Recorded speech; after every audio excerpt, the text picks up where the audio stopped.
The camera that's in your phone is better than the ones they were using in Hollywood 30 years ago. So the thing about making videos or films or anything in this space is that there's a gear trap. You will buy the gear to avoid practicing the actual art. You know, it's delaying you focusing on what's most important, which is talking to camera, it's talking into a microphone, and it's creating. I will say that I have the iPhone 13, and there's two different lenses on there that are native quality. You have your wide angle 0.5, and then you have your normal 1x. Now, I think that wide angle is super important. Let's say you move it further away, it can make you look really skinny. You want to get super close, you'll look a lot bigger. But guess what? You can get that in your frame. You can do POVs. I think that 0.5 lens is pretty cool, and it's really important. And the other thing about a 0.5 wide angle lens is that it makes a lot of things seem more energetic. The fact that I was able to just carry you in front facing like that and know I have all of this coverage, you know, it does more than just capture a wide view, but like, you know, if you're moving with it through spaces, it's actually a pretty interesting shot. Now, I know the camera phone will struggle in lower light conditions, so it is ideal to film outside, but it doesn't subtract from what you're able to do at all. It's just a very quick and simple way of communicating. And the other thing I'll say about it is that it's a form of practice. You know, how often do you actually get to like look at a camera and practice what you want to say? Like, you have to do this stuff intentionally. It's not a normal thing. The lazy video that you make will always beat the perfect video that you never created.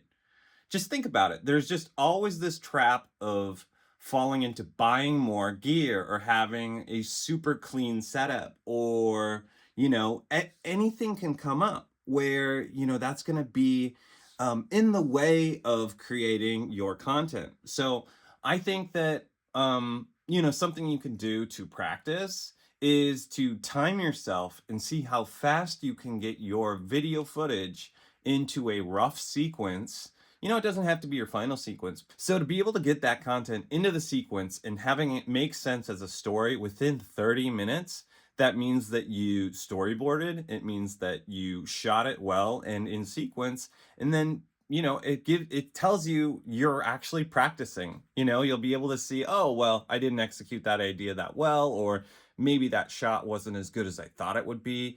But it's one of those things where it's like, that practice and being able to get it into the timeline that fast is huge. So if I can make something with my old iPhone that's 5 years old in just a couple of shots, there's really no excuses. You know, just use your front-facing cameras and go shoot some stuff in short little sequences. You know, I would say also, like, work on your other gear. Make it just as easy to shoot with as the iPhone. Because, like, I'm just holding my camera up and I'm just hoping my little wide angle lens is going to look okay here, right? I'm taking a gamble. I parked towards a white wall to sort of reflect a lot of sunlight. But I think there's also something to be said about setting up your shots, setting up places to film, and just making life easier on yourself. Give yourself an idea and just go execute it. Don't let the lack of gear be the reason you're not shooting your social content or your, you know, creative stuff, whatever. Just go work on it and use the stuff that you've got. So if this stuff helped you, just go ahead and leave a comment or hit the subscribe button. I don't know, but this is the end of the video and I want to thank you for watching to the end. So until next time.